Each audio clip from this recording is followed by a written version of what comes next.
Ako si Jade Buhoy, hatid sa inyo ang mga pinakamainit na balita sa bansa. Dito sa News Force.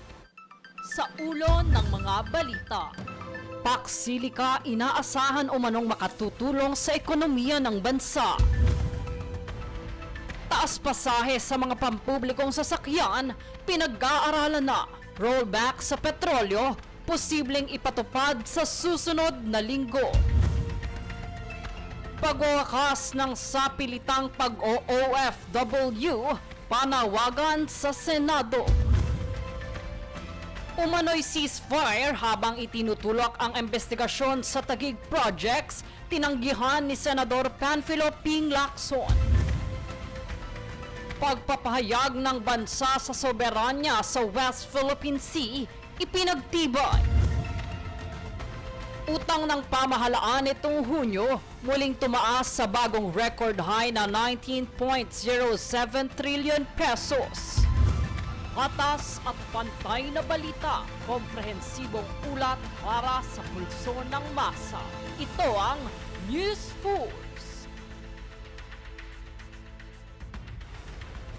Para sa unang balita, isa sa mga nabanggit noong SONA ng Pangulo ay ang US-led Pax Silica Initiative, kung saan inaasahan ang industrial hub na ito ay ilalagay sa Nuclear City, Tarlac at makakagawa ng AI-centered ecosystem. Ayon sa Pangulo, ang Pax Silica ay makatutulong sa bansa para lumikha ng dekalidad na mga trabaho, pabilisin ang industrial competitiveness at pasiglahin ang ekonomiya. Additionally, a product of the 23-member-strong US-led Pax Silica initiative, the Pax Silica Industrial Hub will create an ecosystem that will have AI at its core. It will bring quality jobs to our people, accelerate our industrial competitiveness, and revitalize our economy. As a strategic component of the Luzon Economic Corridor, the hub will be an advanced manufacturing and logistics center in the global AI and technology value chain. Sa ibang balita, nagsimula na ang deliberasyon ukol sa petisyong taas pasahe para sa mga pampublikong sasakyan. Ayon sa Land Transportation Franchising and Regulatory Board o LTFRB, kabilang sa petisyon ang dagdag pamasahe para sa jeep, bus, UB Express, taxi at motorcycle taxi. Ito'y matapos ang hinaing ng mga transport group sa pagtaas ng gastusin sa operasyon, bunsod ng pagtaas ng mga produktong petrolyo. Ayon naman kay LTFRB Chairman Vigor Mendoza III, kasabay ng kanilang pagsasaalang-alang sa mga hinaing ng transport group ay ang pagtitiyak din sa kapakanan at kakayahan ng mga commuter sa ipatutupad na pamasahe. Samantala, posible namang magpatupad ng rollback sa presyo ng petrolyo sa unang linggo ng Agosto. Tinatayang bababa ng piso hanggang 1.5 piso sa kada litro ng gasolina, habang 50 cents naman sa pisong rollback kada litro ang posibleng ipatupad sa diesel.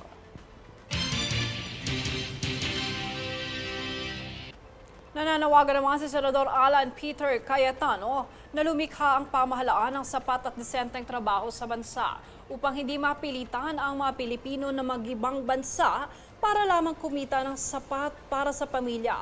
Sa kanyang kontrasona, hinimok niya ang pamahalaan na magtakda ng malinaw at makatotohanang target kung kailan maaaring wala ng Pilipinong mapipilitan maging OFW dahil sa kakulangan ng oportunidad at mababang sahod sa bansa.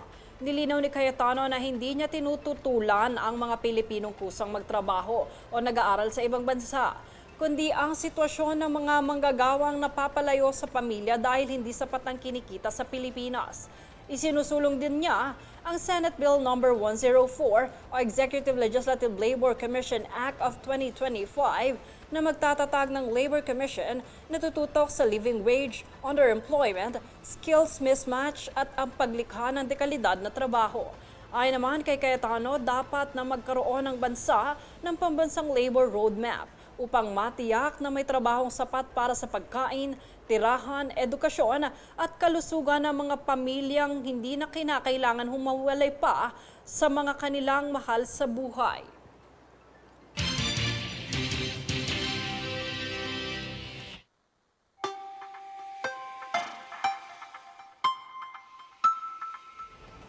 Para sa lagay ng panahon, patuloy pa rin binabantayan ng pag-asa ang low pressure area sa labas ng Philippine Area of Responsibility. Huli itong namataan higit 1,100 kilometro sa silangan ng southeastern Luzon na may maliit na posibilidad na tsansa lamang na magiging isang bagyo at mas may malaking tsansang malusaw ang mga susunod na oras.